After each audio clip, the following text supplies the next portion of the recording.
हम देखेंगे first order low pass Butterworth filter. First order low pass Butterworth filter is the realized by the RC circuit used along with an op-amp. इसमें हम RC circuit का use करेंगे with the using of the op-amp. जो first order Butterworth लो pass filter है इसमें RC network का use करेंगे, register और कैपेसिटर का यूज करेंगे और उसके साथ op-amp भी यूज करेंगे. जो op-amp हम यहाँ पे यूज कर रहे हैं वो यहाँ पे नॉन इन्वर्टिंग कॉन्फ़िगरेशंस में वर्क करेंगे. ऑल्सो यहाँ पे वन पोल लो पास बटरवर्थ फिल्टर भी हम देखेंगे. तो इसकी डायग्राम आप देख रहे हैं यहाँ पे, यह है first order low pass Butterworth filter. इसमें रेजिस्टेंस RF और R1 डिसाइड करता है कि फिल्टर का गेन क्या होगा in the pass band. Pass band में फिल्टर का गेन जो है वो डिसाइड होता है थ्रू दिस फीडबैक रेजिस्टेंस और R1 रेजिस्टेंस. अब हम देखेंगे analysis of the first order low pass Butterworth filter का. तो इसमें सबसे पहले हम देखेंगे कि जो इम्पेडेंस ऑफ द कैपेसिटर है, कैपेसिटर का जो इम्पेडेंस है वो हम देखेंगे C is equal to minus of JXC. जो कैपेसिटर का इम्पेडेंस रहता है वो रहता है C is equal to minus JXC. और XC जो है यहाँ पे, ये XC जो है यहाँ पे वो रहता है कैपेसिटिव रिएक्टेंस और उसको हम लिखेंगे, XC जो है कैपेसिटिव रिएक्टेंस है और उसको हम लिखेंगे 1/2 पाई FC.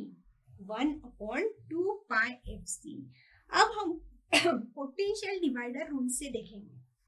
जो पोटेंशियल डिवाइडर रूल रहता है वो रहता है voltage at the non inverting input terminal A which is the voltage across the capacitor C.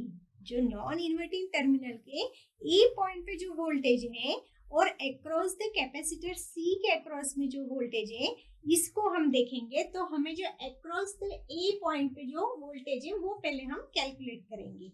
Voltage across the A terminal, जो op-amp के ए टर्मिनल पे जो वोल्टेज है उसको कैलकुलेट करना है. तो उसकी इक्वेशन हम लिखेंगे minus of JXC divide by R minus of JXC into the input voltage. यहाँ पे कैपेसिटर रिएक्टेंस यूज किया गया है और R रेजिस्टेंस यूज किया गया है. अगर इस इक्वेशन में हम यहाँ पे XC की वैल्यू पुट करते हैं, ये हो गया हमारा इक्वेशन नंबर 1. अगर इसमें XC की कैपेसिटिव जो रिएक्टेंस है उसकी वैल्यू 1/2 पाई FC पुट करते हैं तो हमें वोल्टेज मिलेगा अक्रॉस द A टर्मिनल मिलेगा.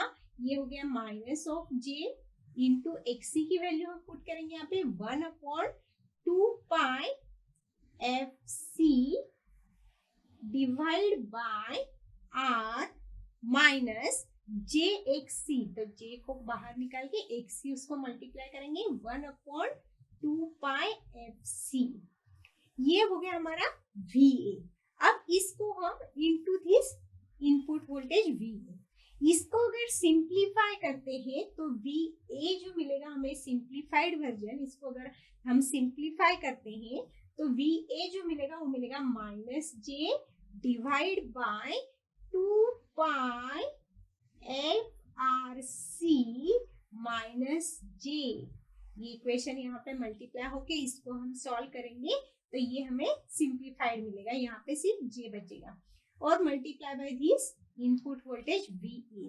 यहाँ पे 2 पाई FC और 2 पाई FC जो डिवाइड में रहेगा वो एक दूसरे से कैंसिल हो जाएंगे. तो हमें फाइनल जो VA की इक्वेशन मिलेगी वो रहेगी minus J divide by 2 pi FRC minus J. यहाँ पे जो ये इक्वेशन हमें मिल रही है यहाँ पे इससे हम आगे सॉल्व करेंगे वो रहेगा इनपुट वोल्टेज. तो यहाँ पे अगर हम माइनस J जो है वो हम एज ए पुट करें यहाँ पे कि 1/J है और यहाँ पे और इसको J को सपोज करेंगे equal to minus of 1/J. तो हम अगर ये वैल्यू इस इक्वेशन में पुट करते हैं तो हमें इक्वेशन इस तरह से मिल जाएगी. यहाँ पे इज इक्वल टू VA यहाँ पे VA की इक्वेशन हमें मिल जाएगी, VA is equal to minus J को हमें 1/J पुट करना है और J को हमें पुट करना है माइनस ऑफ 1/J। तो हमें J की इक्वेशन मिल जाएगी यहाँ पे, VA is equal to input voltage divide by 1 plus J2 pi FRC। ये हो गई हमारी इक्वेशन नंबर 2।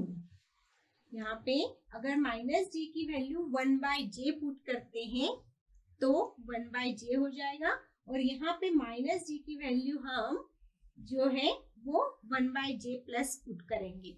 तो इस तरह हमें उसकी वैल्यू मिल जाएगी, input voltage divide by 1 plus J2 pi FRC। ये हो गई हमारी इक्वेशन नंबर 2। अब हम देखेंगे कि ओपैम्प अगर नॉन इन्वर्टिंग कॉन्फ़िगरेशन है तो हमारे पास आउटपुट वोल्टेज जो रहेगा वो रहेगा 1 plus RF divide by R1 into VA, voltage across the A terminal. तो यहाँ पे जो वोल्टेज अक्रॉस जो A टर्मिनल है वो हमें यहाँ पे मिला है ये। तो इस इक्वेशन को अगर हम इस इक्वेशन में पुट करते हैं, इसको इक्वेशन नंबर 3 देंगे, तो इस इक्वेशन नंबर 3 में अगर इक्वेशन नंबर 2 की वैल्यू पुट करते हैं तो आउटपुट वोल्टेज हमें मिल जाएगा VO is equal to 1 plus RF divide by R1 into, यहाँ पे ये VA की वैल्यू पुट करेंगे। VA की वैल्यू है हमारे पास input voltage divide by 1 plus J2 pi FRC। अब इसको अगर हम सिंप्लीफाई करते हैं तो हमें VO डिवाइड बाय Vin मिल जाएगा। ये इनपुट वोल्टेज VO को हम डिवाइड कर लेंगे तो ये हमें VO डिवाइड बाय Vin मिल जाएगा। यहाँ पे 1 plus RF divide by R1 divide by this 1 plus J2 pi FRC।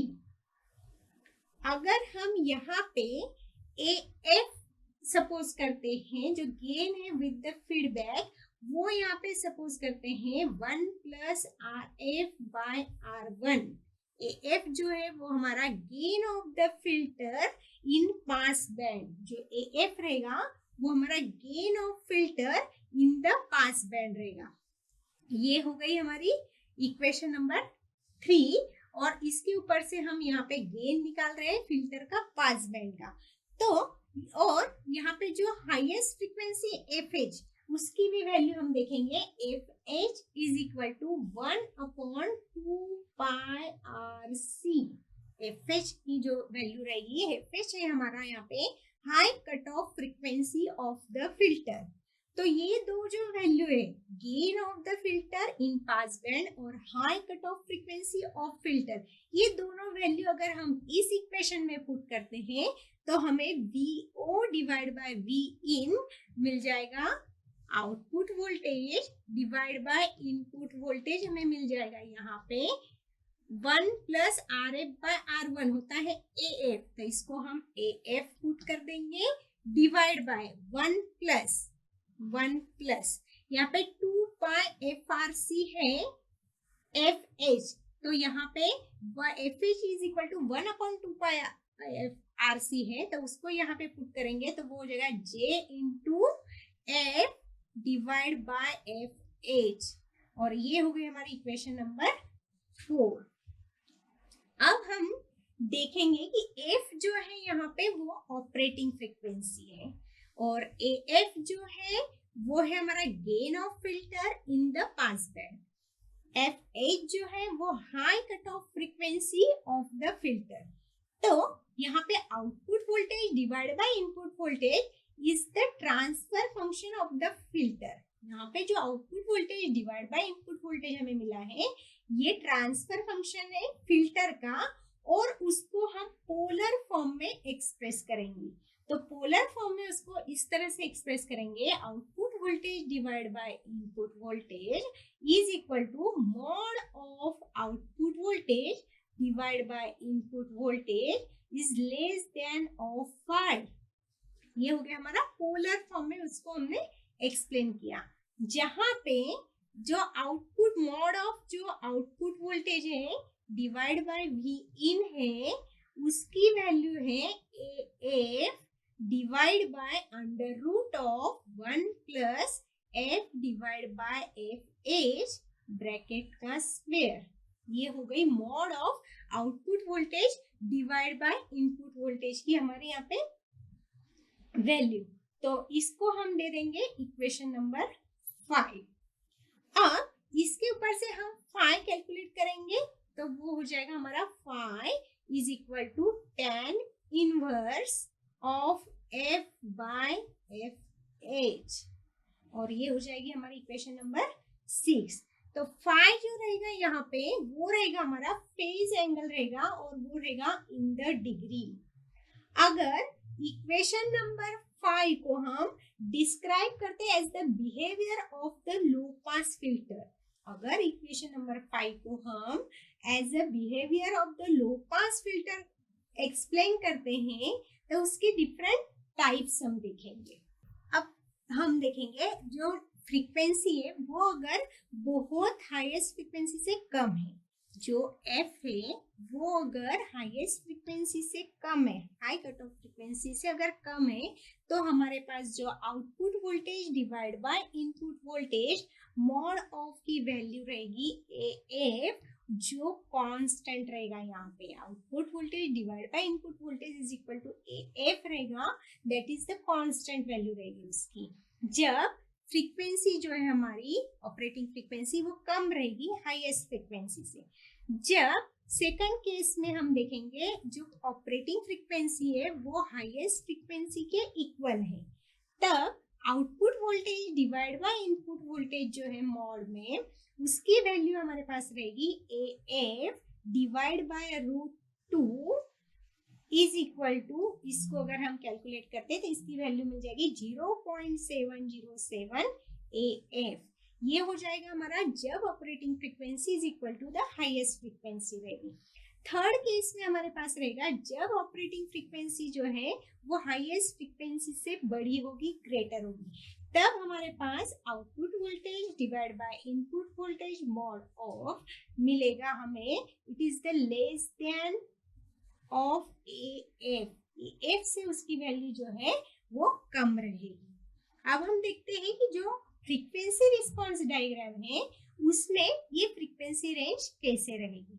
तो फ्रीक्वेंसी रिस्पॉन्स डायग्राम से for the range of frequencies 0 is less then F is less then FH, अगर इस range में हमारे पास अगर फ्रीक्वेंसी है तो गेन जो है वो ऑलमोस्ट कांस्टेंट रहता है, और वो रहेगा गेन यहाँ पे वो रहेगा FH, गेन जो मिलेगा हमें वो रहेगा FH, जो है हाईएस्ट कट ऑफ फ्रीक्वेंसी।